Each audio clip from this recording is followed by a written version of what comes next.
The transmission came through on a dead channel. That was the first wrong thing. Dead channels don't transmit. They sit silent like graves, and every soldier in the Terran diplomatic corps knows that when a dead channel speaks, something has gone catastrophically sideways. Corporal Darren Voss had been standing guard outside Negotiation Chamber 7 for 11 hours. His boots hadn't moved. His rifle hadn't shifted. His expression hadn't changed. That was the job. The Veth Armada had sent their queen, their actual queen, Sovereign Aelkara of the Seven Spiral Fleets, to negotiate humanity's surrender, and the brass had decided the best way to show we weren't afraid was to put their most stone-faced soldier at her door. That soldier was Voss.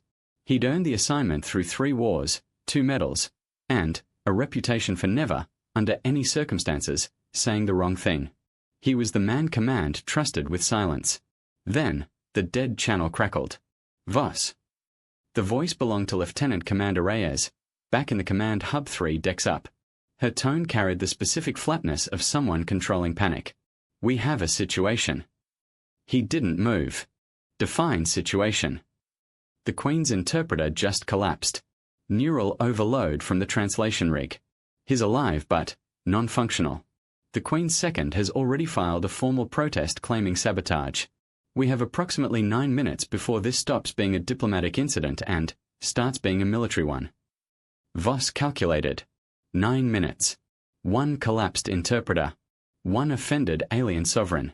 A fleet of 2,000 warships holding position 40 kilometers above Earth's atmosphere, each one capable of reducing a city to glass. What do you need? He asked. You speak Veth. A pause. I do not. Your file says, my file is classified. Another pause, longer this time. Voss, I'm looking at your service record right now, and there is a notation here that says, Commander. His voice stayed flat. That notation refers to a period of my service that does not exist for the purpose of this conversation. Silence on the channel. Then, we have 8 minutes. He closed his eyes for exactly 1 second. In that second, he weighed every reason he'd spent 4 years burying what he knew. He weighed the cost of staying silent. Then, he opened his eyes, turned from the door, and said, Open the chamber. The doors parted. Queen Aelkara of the 7 Spiral Fleets was not what humanity's briefings had prepared him for. The briefing said tall, she was taller. They said silver-skinned, her skin caught like the way deep water does, shifting, alive. They said 4 eyes arranged vertically, bioluminescent, capable of independent focus. They hadn't mentioned that all 4 of them would lock onto him the moment he stepped through the door with the specific intensity of a predator recognizing something unexpected. Her court filled the chamber. 40 officials in ceremonial armor, standing in ranked formation. Her second, a soldier named Kelvast who stood a full head taller than the rest, had his hand resting on a weapon that hadn't been there before. Protocol required that Voss stop at the threshold, state his rank, and request permission to approach. He stopped. He stated his rank. He requested permission in Veth. The room went absolutely still. Aelkara's lower 2 eyes shifted to her second. Her upper 2 stayed on Voss. That divided attention, he knew, was a Veth expression of profound surprise they were too proud to show in any other way. Kelvast's hand didn't move from the weapon. A human, the Queen said, in Veth, who speaks the spiral tongue. Her voice was layered, 2 vocal channels operating simultaneously, the way all Veth spoke, harmony and dissonance woven together. Speak your name again, soldier. Corporal Darren Voss, your sovereignty. Assigned to your protection detail. My protection. The word carried something, not quite amusement, but adjacent to it. And, your interpreter?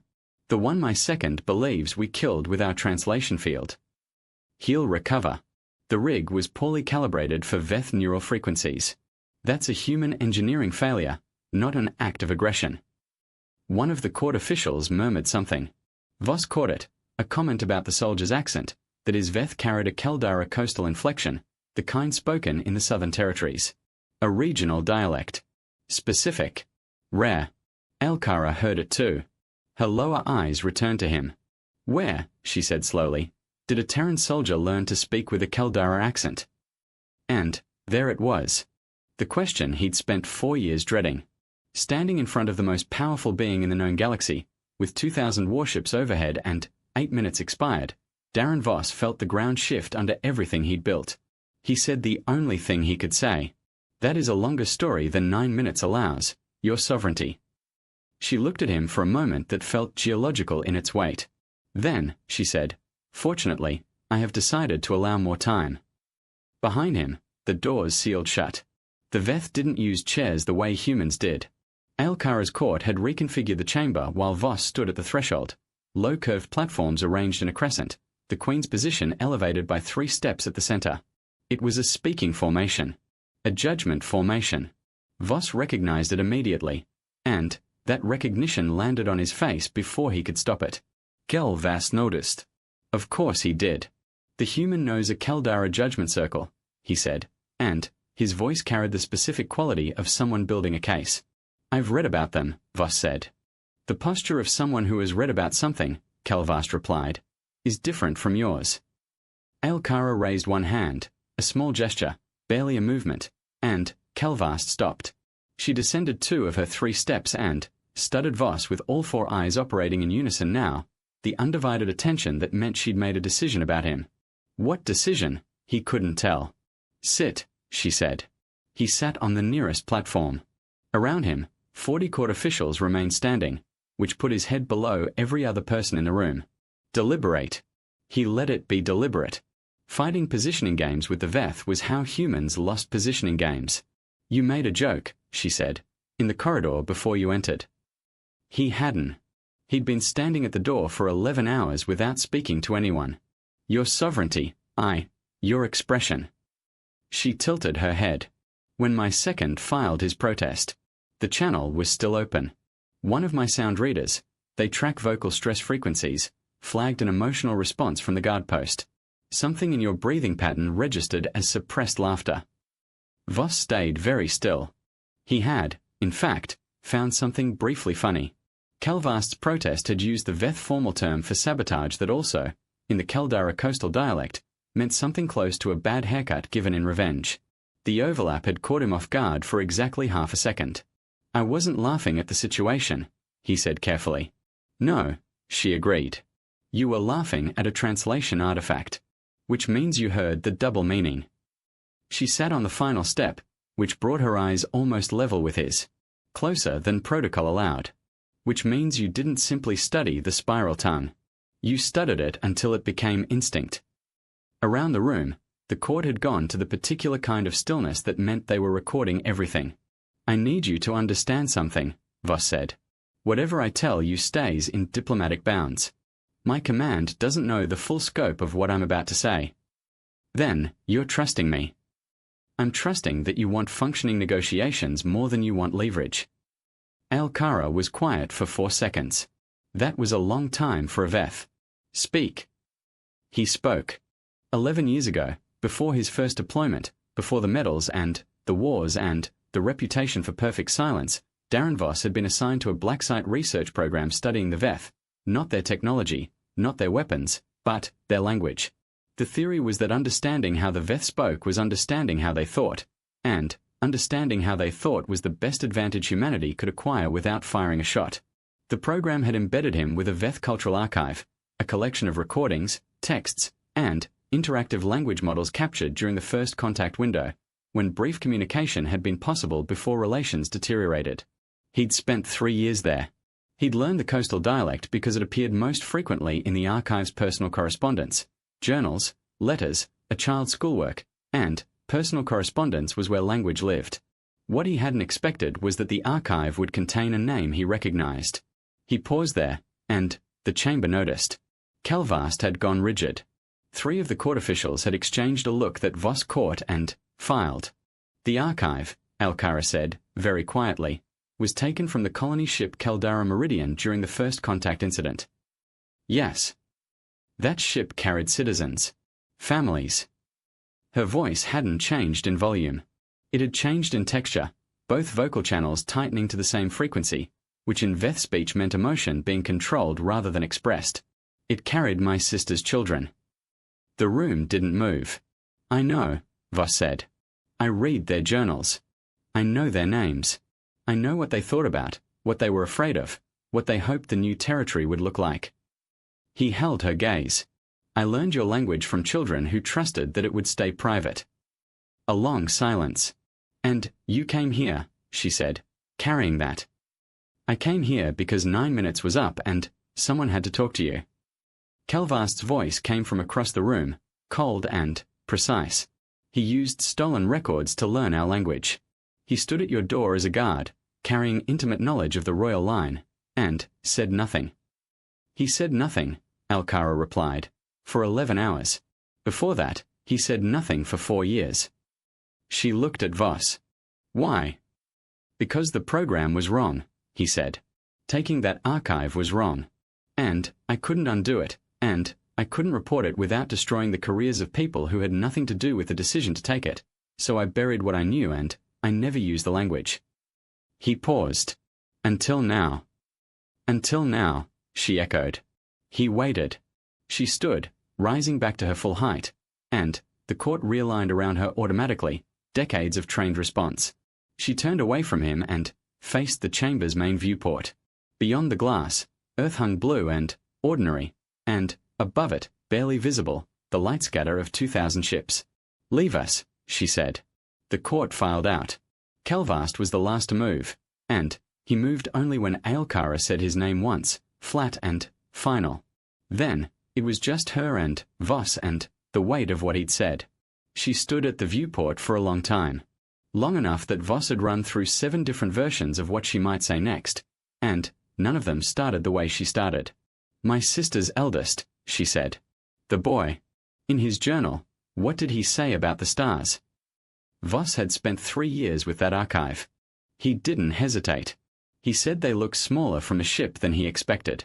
He said he thought traveling towards something made it grow larger, and it bothered him philosophically that the opposite was true. A pause. He wrote that maybe it meant the closer you get to something, the more you understand how much of it you'll never reach. Aelkara didn't move. He was 8 years old when he wrote that, Voss said. 9, she corrected. He always thought he was younger than he was. His mother kept adjusting his age calculations and he kept making the same error. Her voice was absolutely controlled. He had a gift for observation and no patience for arithmetic. He's still alive. Yes. She turned from the viewport. They all survived. The colony ship was recovered 18 months after first contact. I had them home within the year. Her 4 eyes settled on him. I have spent a great deal of effort ensuring the galaxy knows the Keldara Meridian incident as a navigation error. A miscalculation. Not a capture. The distinction matters for their privacy. For their futures. She crossed the chamber until she stood 3 feet from him. The archive that was taken from that ship is the only remaining record that tells a different story. The only proof that they were held, studied, treated as research subjects. He understood then what she was actually telling him. If that archive surfaces, he said slowly, it doesn't just reopen the first contact incident. It exposes your family. It exposes that my family was used, she said. And it gives every faction within the Armada who opposes this negotiation exactly the fuel they need to end it. To end it permanently. Her voice didn't rise. It never rose. You have spent 4 years carrying the knowledge of where that archive is. I know where it was, he said. The program was shut down 2 years ago. I don't know if the records still. They exist, she said. I have been looking for them for 9 years. The silence that followed was the heaviest thing Voss had ever stood inside. I didn't come here to negotiate with that, he said. I came here because someone needed to talk to you and I was the only one who could. I know. I don't have the archive. I don't have access to it. I know that too. She stuttered him. What I don't know is why you told me the truth. You could have claimed the accent was from a different dialect. I might have believed you. You wouldn't have. No, she agreed. But you didn't know that when you chose to be honest. He thought about it. The real answer, the one he'd been carrying as long as he'd been carrying the language. Because a 9-year-old wrote that getting closer to something should make it larger, he said. And I figured if I was ever close enough to do something about what was done with his words, I should at least be honest about what I was. Aelkara was still for a long moment. Then, she turned back toward the viewport and said, "There is a ship in my fleet. The Meridian's Wake. It is not a warship. It carries my sister's family on ceremonial voyages. My nieces and nephews." She paused. "My nephew, the one who wrote about stars, he is 20 now. He studies navigation. He is, by every measure, extraordinary." Another pause. Quieter. "He still makes arithmetic errors." Voss said nothing. There was nothing to say. "I am going to expose you," she said, "before the full Armada Council. Your history with the archive. The program. What humanity took from that ship." She turned to face him.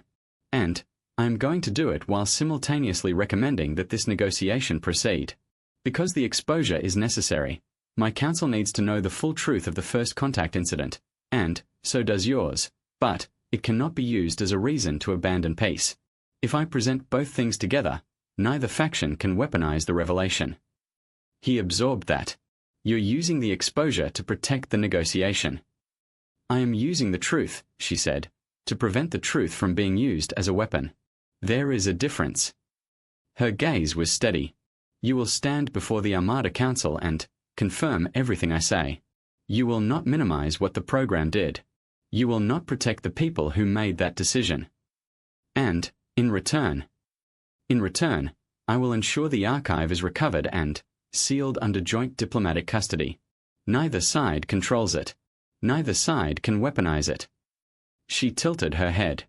"Your reputation will not survive this unchanged." "I know." "Your career may not survive it." "I know." She looked at him for a long moment. "You knew this was a possibility when you spoke." "I knew it was a certainty," he said. "Once I opened my mouth in this room, everything that came with it was going to come out eventually. That's how truth moves." Something shifted in her expression, barely visible, but he'd spent 3 years learning to read Veth faces in photographs and recordings, and he caught it. It wasn't quite respect. It was something more complicated than that. The recognition of something she hadn't expected to find. "One more question," she said. "The joke. In the corridor. Before you entered." She let the silence sit for a moment. "What exactly did you find funny?" He considered lying. He didn't. Kelvast's formal protest used the term Verithsalkon. In standard Veth it means sabotage. In the Keldara coastal dialect it means approximately a revenge haircut, she said. "Yes." Her second vocal channel, the one that ran underneath her primary voice, made a sound he'd never heard in any recording. It took him a moment to identify it. She was laughing. "Kelvast," she said, still controlled, still composed, trained in the northern academies. He has never once understood why that word makes coastal officers lose their dignity in formal settings. She turned fully toward him. "You will stand before the Armada Council in 6 hours. You will tell the truth. You will not flinch." A pause. "And, after, if there is an after, I would like to hear what else in our language you found accidentally funny. I suspect the list is long." He stood. Straightened. "Longer than 9 minutes, your sovereignty." She turned back to the viewport. Outside, 2,000 ships held position, waiting for a signal from their queen. Below them, Earth turned, unaware that the man standing in this room had just handed over the last secret he had left to the one person in the galaxy who could either save him with it or end him. 6 hours, Corporal," she said. "Don't be late." He crossed to the door. It opened. The corridor waited beyond it, quiet and ordinary, like the space before a storm. He stepped through. The council chamber held 400 Veth officers, 24 human diplomats, and a silence so total it had physical weight. Aelkara stood at the center platform, and, when she began to speak, she used both her vocal channels at full resonance, the Veth equivalent of speaking with the authority of the throne itself. She told them everything.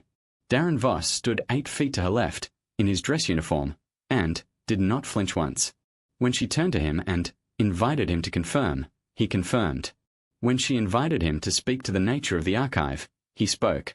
When Kelvast, standing in his proper position to the Queen's right, asked whether the Terran Command had sanctioned the program, Voss said the truth. Some of them had.